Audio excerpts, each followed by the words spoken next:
The glow of Marcus Thompson's laptop screen had become almost hypnotic. Lines of code blurred together as he squinted at the programming error that had consumed his entire evening. The digital clock in the corner of his monitor read 11:47 p.m. His third energy drink sat half-empty beside a stack of technical manuals, and his neck ached from hours hunched over his workstation. Marcus was a software developer at Tech Vision Solutions, a mid-sized firm downtown that specialized in cloud-based applications for healthcare providers. At 28, he'd worked his way up from junior developer to team lead, earning respect for his meticulous attention to detail and his willingness to stay late when deadlines demanded it. Tonight's crisis involved a critical bug in the patient portal system they were launching for St. Catherine's Medical Center. The go-live date was Monday, just 3 days away, and the authentication module kept throwing errors that could compromise patient data security. Marcus had volunteered to stay and fix it, sending his team home hours ago. He was finally making progress, his fingers flying across the keyboard as he refactored a problematic function when his phone vibrated across the desk. Swiped to answer. "Simone, what's going on?" "Marcus," her voice came through breathy and tight, edged with panic. "I need you. I'm at Westside Memorial. Something's wrong with my stomach. The pain is really bad. They're running tests, but I'm here alone and I'm scared." Marcus was already saving his work and shutting down his laptop. "I'm on my way. Which entrance?" "Emergency. But Marcus, you don't have to." "I'm already leaving. 20 minutes." He grabbed his jacket from the back of his chair, sent a quick message to his project manager about the bug fix status, and headed for the elevator. The office building was eerily quiet at this hour, his footsteps echoing through empty corridors lined with dark conference rooms. The drive to Westside Memorial took him through downtown streets that were mostly deserted except for the occasional rideshare vehicle and street cleaning trucks. Marcus navigated on autopilot, his mind already shifting from code to concern. This was the third time in 6 months he'd dropped everything to rush to Simone's side during some crisis. There was the time her apartment flooded and she'd needed help moving her furniture to a friend's place at 10 p.m. on a work night. The weekend her car broke down 2 hours outside the city and she'd called him instead of roadside assistance she'd given him, just in case. Each time, Marcus had come without hesitation. He pulled into the hospital parking garage, found a spot near the emergency entrance, and jogged toward the automatic doors. The waiting room was moderately busy, a mother with a feverish toddler, an elderly man holding an ice pack to his wrist, a young couple speaking Spanish in hushed, worried tones. Marcus approached the check-in desk. "I'm here for Simone Alexander. She called me. She's a patient here." The receptionist, a tired-looking woman with reading glasses on a beaded chain, typed into her computer. "Are you family?" Marcus hesitated. What was he exactly? "I'm her boyfriend. She asked me to come." The woman's expression softened slightly. "She's in Bay 7. Through those doors, turn left, third curtain on your right. But you'll need to wait here if they're examining her." "Thank you." Marcus pushed through the double doors into the controlled chaos of the emergency department. Medical staff moved with purposeful efficiency, nurses checking monitors, a child crying. The smell of antiseptic and floor cleaner hung in the air. He found Bay 7 and carefully pulled back the curtain. Simone sat on the examination bed, her legs crossed at the ankle, wearing the designer athleisure outfit she'd posted on Instagram earlier that evening, expensive leggings and a matching crop top that probably cost more than Marcus's grocery budget for a month. Her hair was pulled into a sleek high ponytail, not a strand out of place, despite her supposed medical emergency. What struck Marcus most was what she was doing. Scrolling through her phone, a small smile playing at her lips as she watched something on social media. A delicate gold cross, a gift from her grandmother, caught the harsh fluorescent light as she moved. She looked up when she heard the curtain. "Marcus, you actually came." "Of course I came. You said you were in pain." He moved closer, scanning her face for signs of distress. "What did the doctor say?" "Oh, they think it might be something I ate, maybe food poisoning or like a really bad reaction to something." She set her phone down on the bed beside her. "They gave me something for the nausea, and they're waiting on some blood work, but honestly, I already feel way better. You didn't have to leave work." Marcus exhaled slowly, relief mixing with something else he couldn't quite name. "It's almost midnight, Simone. I wasn't at work. I was finishing up the project from home." "Same thing." She waved her hand dismissively. "You're always working on something, but I'm really glad you're here. It's so depressing being in a hospital alone. Did you see how grim that waiting room is?" A nurse appeared at the curtain, a stocky man in his 40s with kind eyes and efficiency in his movements. "Miss Alexander, your lab results look fine. No signs of infection or anything concerning. The doctor thinks it was likely a mild case of gastritis, possibly stress-related. We're going to discharge you with some medication for the stomach acid and instructions to follow up with your primary care physician if symptoms continue." "That's great news," Marcus said. "Oh, thank God," Simone added, placing a manicured hand over her heart. "I was literally praying in the ambulance, asking the Lord why I was being tested like this right before my big work presentation on Friday. But He provides, right? And He provided you, Marcus." The nurse handed her a folder of discharge papers and a prescription. "You're all set. Take it easy for the next 24 hours. Light foods, plenty of water. The front desk can help you with payment." After he left, Simone slid off the examination table and gathered her designer handbag, the one Marcus knew cost $800 because she'd talked about it for weeks before buying it. "Can you grab my jacket from that chair? And oh, do you think you could handle the paperwork and the payment stuff? I'm really bad with medical billing, and honestly, my stomach still feels weird." "What about your insurance?" I have insurance, obviously, but there's probably a copay or whatever. You know how hospitals are. They make it so confusing." She was already heading toward the curtain. "My car is still at the Grove. We went there for dinner, Bethany, Melissa, and me, and that's when I started feeling sick, so you'll have to drive me home anyway." "Simone," Marcus stopped walking, "you came here in an ambulance for stomach pain, and now you need me to drive you home, deal with your bill, and somehow get your car from the restaurant?" She turned, her eyes widening with practiced innocence. "I know it's a lot to ask, but you're so good at handling stuff like this, Marcus. It's literally one of your spiritual gifts, helps and service. Remember what Pastor David said? Some people are called to serve, and you're one of them. That's why God put me in your life." Something in Marcus's chest tightened. He'd heard variations of this reasoning before, always wrapped in spiritual language that made his hesitation seem like a lack of faith rather than a reasonable boundary. "Let me handle the discharge paperwork," he said quietly.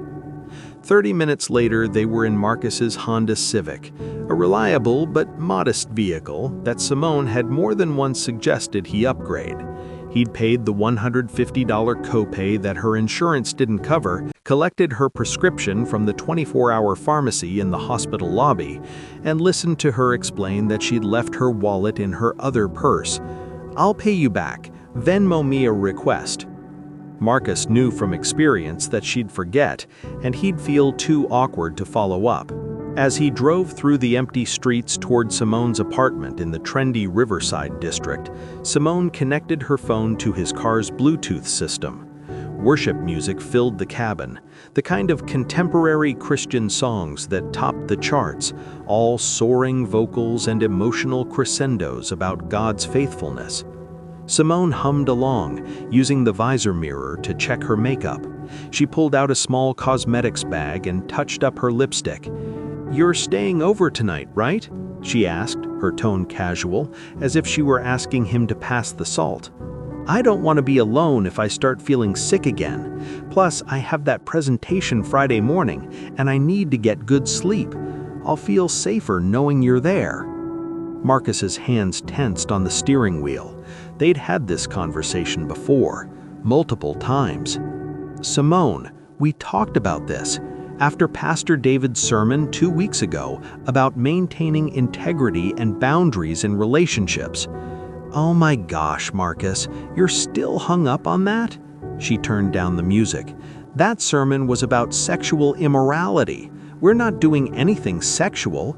You literally sleep on my couch. There's nothing immoral about you making sure I'm okay." "It's not about what we're doing. It's about perception and wisdom. We're leaders in the young adults ministry. People look to us as an example of what? Being heavenly minded that we're no earthly good?" Simone interrupted. "God knows my heart. God knows your heart. We're both pure. Romans 8:1 says there's no condemnation for those who are in Christ Jesus. You're letting legalism steal your peace." Marcus took a slow breath, choosing his words carefully. "It's not legalism to follow biblical principles. 1 Thessalonians says to abstain from every form of evil, even the appearance of it. I'm a man, Simone, a man who loves you and wants to honor you.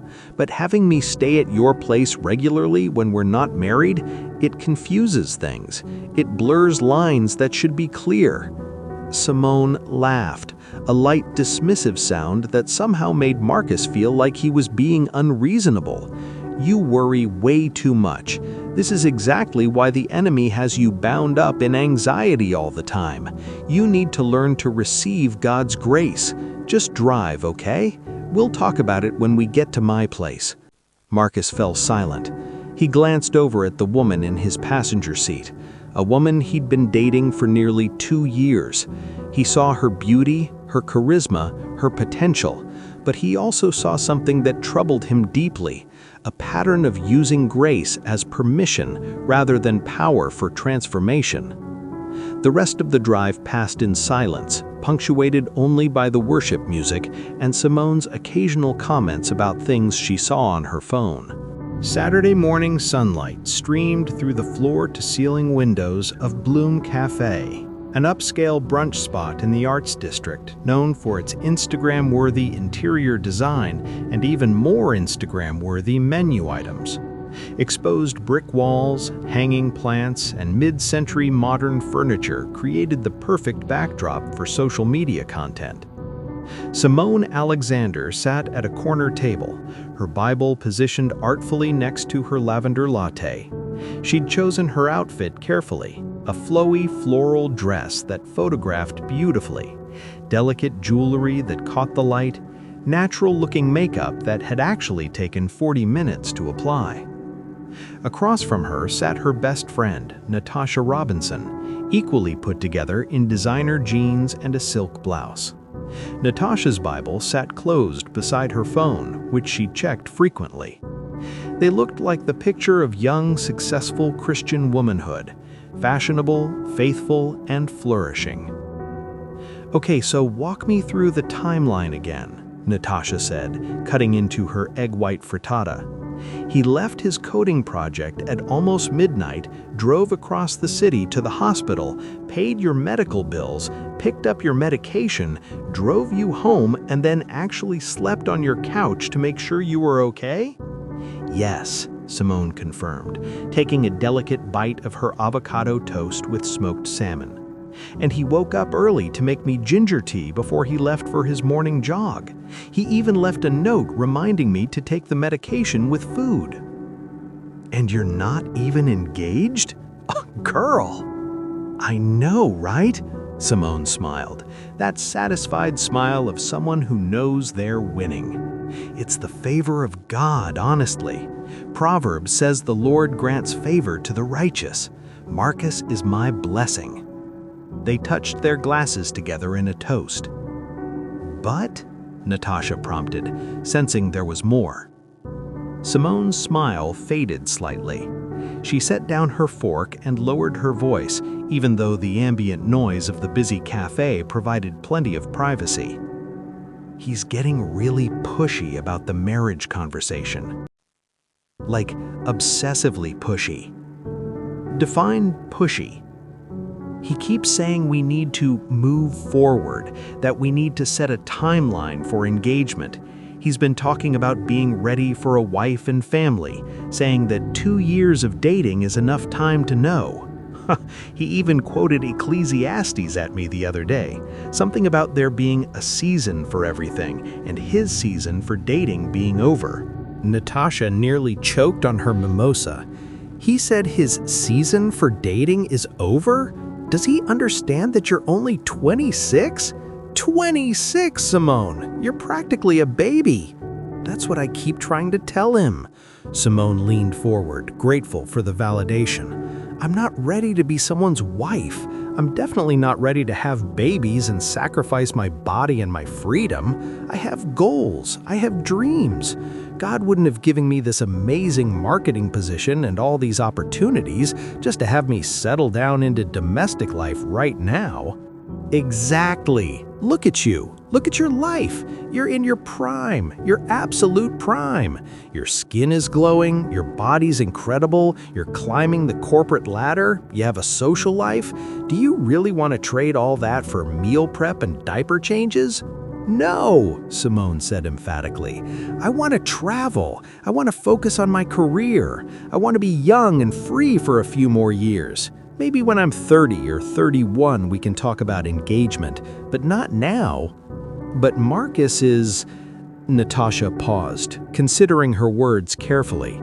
He's very intense about his faith, like almost militant about it. If you marry him now, you know what comes next, right? What? The submission speeches, the headship talks, the as unto the Lord expectations. Natasha made air quotes with her fingers. He's going to want you barefoot and pregnant, submitting to his leadership while he drags you to every church function and Bible study. Is that what God's best for your life? Does he want you to lose your identity and your figure at 27? I mean, no, Simone said, though it came out as more of a question. No, Natasha confirmed firmly. God wants you to shine. He wants you to reach your full potential. Marriage isn't going anywhere, Simone, but your youth, that's limited. Once it's gone forever. Enjoy this season. Simone felt something settle in her chest, a mixture of relief and justification. This was exactly what she'd needed to hear. You're right. I need to just be honest with Marcus. Tell him I'm not ready. But don't lose him, Natasha added quickly. Just manage the situation. Tell him you're praying about the timing or waiting on the Lord's direction. That's Christian speak for not right now, but keep the benefits coming. They both laughed, drawing curious glances from nearby tables. Think about it strategically, Natasha continued, warming to her subject. Why buy the cow when the milk is free? Marcus is already acting like a husband, paying your bills, taking care of you, being available whenever you need him. You're getting all the perks without the commitment. That's literally the ideal situation. I never thought of it that way, Simone admitted. That's why you have me, Natasha winked. Keep the arrangement exactly as it is. Let him fix your car, cover your expenses when you're short, be your emotional support system. Just don't sign the marriage contract. Not yet. Not until you're ready to give up your freedom. Simone nodded slowly, soaking in this advice like it was wisdom from Proverbs itself. Isaiah 40:31 says, "They that wait upon the Lord shall renew their strength." Maybe I'm just waiting on God's timing. Exactly, you're waiting on the Lord, Natasha agreed enthusiastically. And if Marcus really loves you the way he claims, he'll wait too. That's what real love does, right? It's patient and kind and all that 1 Corinthians stuff. They finished their brunch discussing Natasha's latest dating adventures, upcoming trips they wanted to plan, and the new fall fashion lines they were excited about. By the time Simone left the cafe, she felt completely justified in her position. Marcus could wait. If he truly loved her, he would wait as long as she needed. Sometimes the wrong advice sounds right until it's too late. Part 2 reveals how one conversation changed everything. Subscribe and turn on notifications so you don't miss it tomorrow. God bless you.